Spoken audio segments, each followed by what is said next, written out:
തിരുവനന്തപുരം കോർപ്പറേഷനിൽ സ്ഥാനാർത്ഥികളെ കണ്ടെത്താനാകാതെ ബി.ജെ.പി. പ്രതിസന്ധിയിൽ. നേതൃത്വം തീരുമാനിച്ച സ്ഥാനാർത്ഥികൾ വേണ്ടെന്ന് പ്രാദേശിക ഘടകങ്ങൾ നിലപാടെടുത്തു. മേയർ സ്ഥാനാർത്ഥി ആരാകണം എന്നതിലും കടുത്ത തർക്കമാണ് ഇപ്പോൾ ബി.ജെ.പിക്കകത്തുള്ളത്. വാർഡുകൾ ഏതെന്നിലും തമ്മിലടിയുണ്ട്.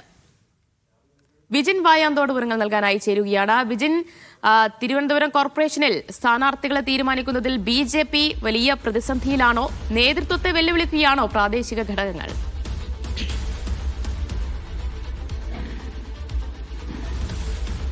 സൈഫുദ്ദീൻ ദിവ്യ, കുറെ കാലമായി തിരുവനന്തപുരത്തെയും ഒപ്പം തന്നെ സംസ്ഥാനത്തെയും ബി.ജെ.പിയിൽ വലിയ തരത്തിലുള്ള വിഭാഗീയതയാണ് നിലനിൽക്കുന്നത്. തെരഞ്ഞെടുപ്പിൽ ഒരുപക്ഷെ ഏറ്റവും കൂടുതൽ പ്രതീക്ഷ വെക്കുന്ന കോർപ്പറേഷൻ കൂടിയാണ് ബി.ജെ.പി. തിരുവനന്തപുരം കോർപ്പറേഷൻ പിടിക്കാം എന്നുള്ളതാണ് ബി.ജെ.പി.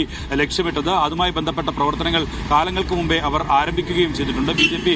സംസ്ഥാന അധ്യക്ഷൻ രാജീവ് ചന്ദ്രശേഖറാണ് തിരുവനന്തപുരം കോർപ്പറേഷന്റെ ചുമതല കൂടി ഏറ്റെടുത്തിട്ടുള്ളത്. അങ്ങനെ എന്തായാലും ഭരണം പിടിക്കുക എന്നുള്ള ലക്ഷ്യത്തോടെയാണ് ബി.ജെ.പി. മുന്നോട്ട് പോയത്. പക്ഷേ അവർക്ക് വലിയ കീറാമുട്ടിയാവുകയാണ് സ്ഥാനാർത്ഥി പ്രഖ്യാപനം എന്ന് പറയുന്നത്. നിലവിൽ CPM-ഉം ഒപ്പം തന്നെ കോൺഗ്രസും ഒക്കെ സ്ഥാനാർത്ഥികളെ തീരുമാനിച്ചു കഴിഞ്ഞു. CPM സ്ഥാനാർത്ഥികളെ ഇന്നലെ തീരുമാനിച്ചു. പ്രഖ്യാപനം ഉടൻ ഉണ്ടാകും.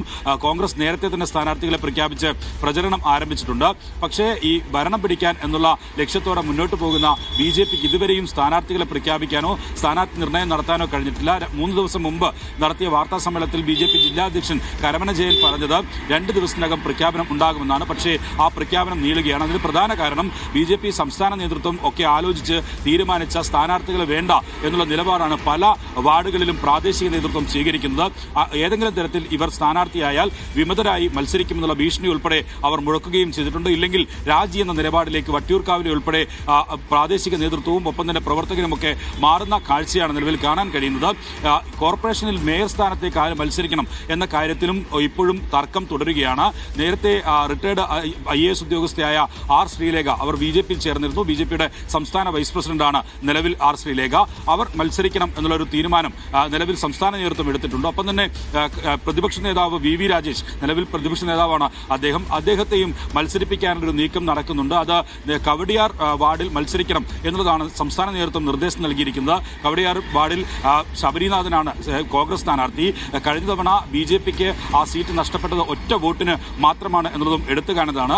അവിടെ മത്സരിക്കണമെന്ന നിർദ്ദേശം VV രാജേഷിന് നൽകിയിട്ടുണ്ട് എന്നുള്ളതാണ് മനസ്സിലാക്കാൻ കഴിയുന്നത്. പക്ഷേ അത് നിലവിൽ VV രാജേഷ് അംഗീകരിച്ചിട്ടില്ല. വട്ടിയൂർക്കാവിൽ താൻ മത്സരിക്കാം എന്നുള്ള നിലപാടാണ് VV രാജേഷ് നിലവിൽ സ്വീകരിച്ചിരിക്കുന്നത്. ആർ ശ്രീലേഖ എവിടെ മത്സരിക്കണം എന്ന കാര്യത്തിൽ ഇതുവരെയും തീരുമാനമെടുക്കാൻ ബി.ജെ.പിക്ക് കഴിഞ്ഞിട്ടില്ല. അങ്ങനെ ആകപ്പാടെ പ്രതിസന്ധിയിലാവുകയാണ് നിലവിൽ തിരുവനന്തപുരം കോർപ്പറേഷനിലെ ബി.ജെ.പി. സ്ഥാനാർത്ഥി നിർണയം എന്ന് പറയുന്നത്.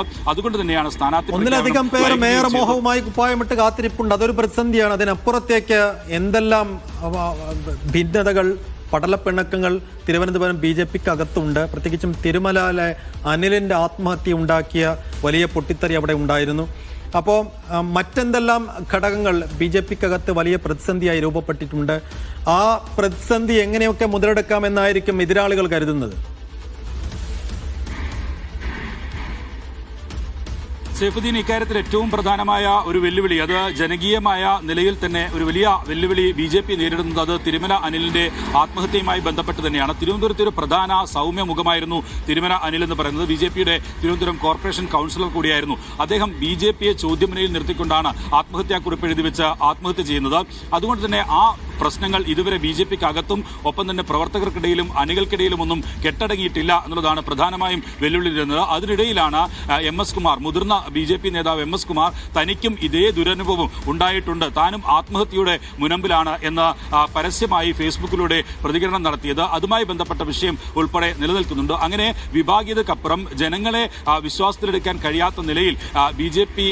നേതാക്കൾ തന്നെ ഉയർത്തിയ ആരോപണങ്ങൾ സംസ്ഥാന നേതൃത്വത്തിനും ഒപ്പം തന്നെ ജില്ലാ നേതൃത്വത്തിനുമെതിരെ നിലവിൽ ഉണ്ട്. അതുകൊണ്ട് തന്നെ ബി.ജെ.പി. കോർപ്പറേഷൻ ഭരണം പിടിക്കുക എന്ന് പറയുമ്പോൾ അവർക്ക് ഇടയിൽ തന്നെ വലിയ തരത്തിലുള്ള പ്രതിസന്ധി, തർക്കങ്ങൾ ഒക്കെ നിലനിൽക്കുകയാണ്. ആരോപണങ്ങൾക്ക് മറുപടി പറയാൻ പോലും തയ്യാറാകാൻ കഴിയാത്ത വിധത്തിൽ ആണ് സംസ്ഥാന നേതൃത്വമൊക്കെ പോയിക്കൊണ്ടിരിക്കുന്നത്. ബി.ജെ.പി. സംസ്ഥാന അധ്യക്ഷൻ കഴിഞ്ഞ ദിവസങ്ങളിൽ ഒരു പദയാത്ര ഉൾപ്പെടെ നടത്തിയിരുന്നു. ആ പദയാത്രയിൽ ആളുകൾ പോലും ഉണ്ടായിരുന്നില്ല എന്ന വിമർശനം എതിർവിഭാഗം ഉയർത്തുകയും ചെയ്യുന്നുണ്ട്. വി മുരളീധരൻ പക്ഷമൊക്കെ അത്തരത്തിലുള്ള വിമർശനമാണ് നിലവിൽ ഉയർത്തിക്കൊണ്ടിരിക്കുന്നത്. എന്തായാലും കോർപ്പറേഷനിലേക്ക് VV രാജേഷ് രാജേഷിന്റെ നേതൃത്വത്തിൽ ഒരു മുന്നോട്ട് പോകാം എന്നുള്ള തീരുമാനം വി മുരളീധരൻ പക്ഷത്തിന് ഒക്കെ ഉണ്ട്. പക്ഷേ അത് മറികടന്നാണ് ആർ ശ്രീലേഖയെ പരിഗണിക്കാം എന്നുള്ള നിലപാടിലേക്ക് സംസ്ഥാന നേതൃത്വം എത്തിയതെന്നാണ് മനസ്സിലാക്കുന്നത്. അതിലെ തർക്കമാണ് മറ്റൊരു ഭാഗത്ത് നിലനിൽക്കുന്നത്. അങ്ങനെ ആകപ്പാടെ പ്രതിസന്ധിയിലാണ്.